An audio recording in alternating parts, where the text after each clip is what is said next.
Le roi Mohamed VI s'est donc adressé aux Marocains à l'occasion de l'anniversaire de la Révolution du roi et du peuple.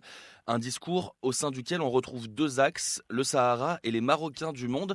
Est-ce que ces thématiques étaient attendues ou est-ce qu'elles sont surprenantes? Peut-être le sujet sur le Sahara était attendu parce que la célébration de l'anniversaire de la révolution du roi et du peuple a toujours été l'occasion de faire un petit bilan sur cette affaire. Il l'a fait. Sur les Marocains du monde, on l'attendait moins parce que l'approche du roi dans ce discours a été très particulière.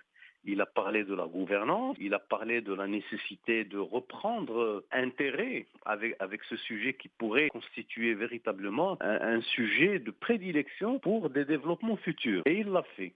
Donc moi je pense que sur ça, je pense que le roi, il a été innovant en faisant une approche particulière dans un discours qui aujourd'hui est devenu l'un des discours fondamentaux du roi du Maroc. Alors nous allons revenir sur ces propos sur les Marocains du monde. Mais tout d'abord, le dossier du Sahara est le prisme à travers lequel le Maroc considère son environnement international. Ce sont les mots du souverain. Selon vous, à qui en particulier s'adresse le roi Mohamed VI à ce moment-là? Moi, je pense qu'il y avait un certain nombre de partis qui étaient concernés par ce discours. D'abord, pour ceux qui soutiennent la marocanité du Sahara, le roi a été très clair. Il était direct, limpide, et il a dit je remercie tous les pays qui nous ont fait cette confiance énorme d'accorder au Maroc, disons, ce crédit par rapport à la question du Sahara. Et il a même remercié ceux qui ont décidé d'ouvrir des consulats. Et là, il avait donné, disons, beaucoup de données particulières, disons chiffrées, sur le nombre de pays africains, des pays européens, mais il a surtout cité les États-Unis d'Amérique. Il a cité l'Allemagne, il a cité beaucoup de pays qui aujourd'hui sont véritablement dans une situation active d'élaboration d'une nouvelle approche qui devrait en principe conduire à une résolution définitive du problème du Sahara. Donc, je pense sur cela, il était très clean, mais surtout très professionnel, parce qu'il a parlé disons, des consulats qui ont ouvert dans les provinces sahariennes. Il a cité donc les pays d'Afrique, et il a dit que c'est véritablement un signe de confiance, mais aussi un élément qui devrait inciter les Marocains et les autres à faire mieux à l'avenir. La seconde partie du discours, elle, est particulièrement orientée vers les Marocains du monde. Le souverain appelle à réformer le cadre institutionnel qu'il aurait réservé. Que faut-il comprendre? Je pense que là, véritablement, le roi, sans le dire, avec des mots, est en train de critiquer toute l'approche qui tourne autour des Marocains du monde. Qu'est-ce que c'est que les Marocains du monde? Ce sont plusieurs générations.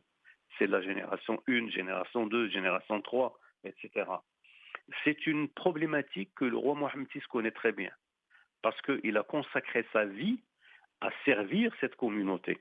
Mais il a remarqué que quand même, les institutions qui ont été chargées de gérer la question des Marocains du monde a souffert de problèmes de gouvernance. Alors quand on dit gouvernance, c'est un mot générique dans lequel on pourrait mettre beaucoup de choses.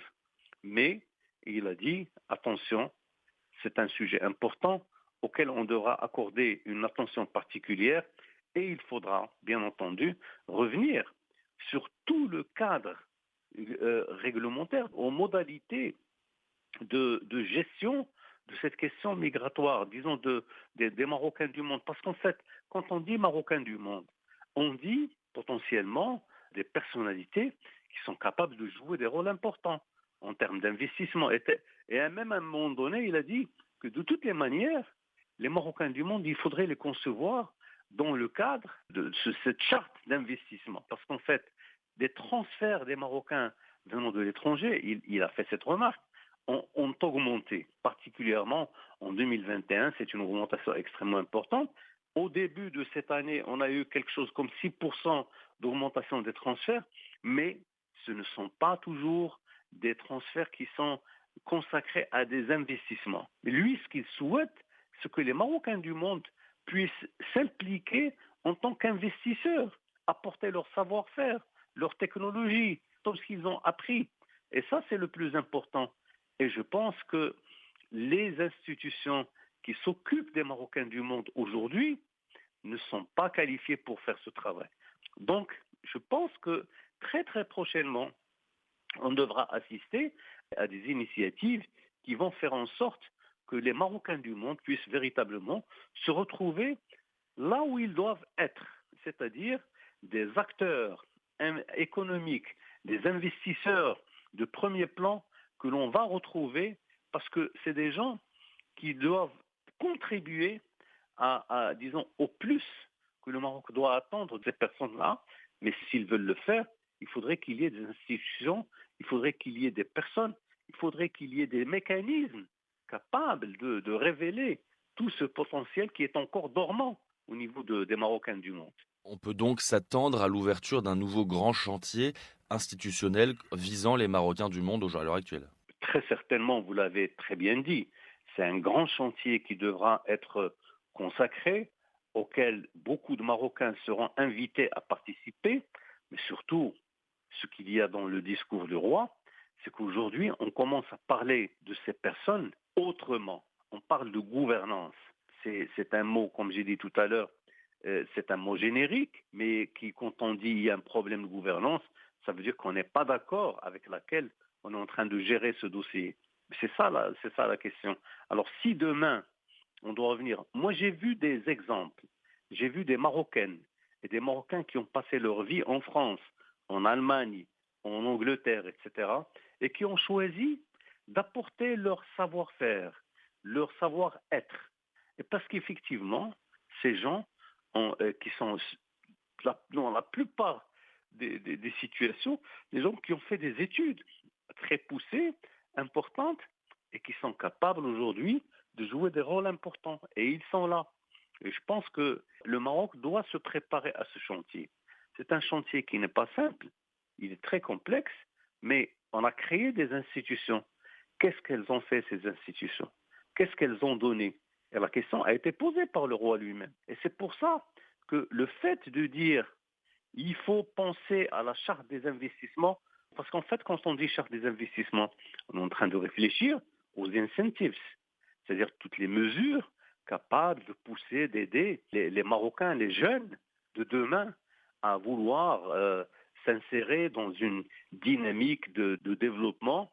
Mais est-ce que les structures actuelles sont bien préparées pour faire cela? Je ne pense pas, sincèrement.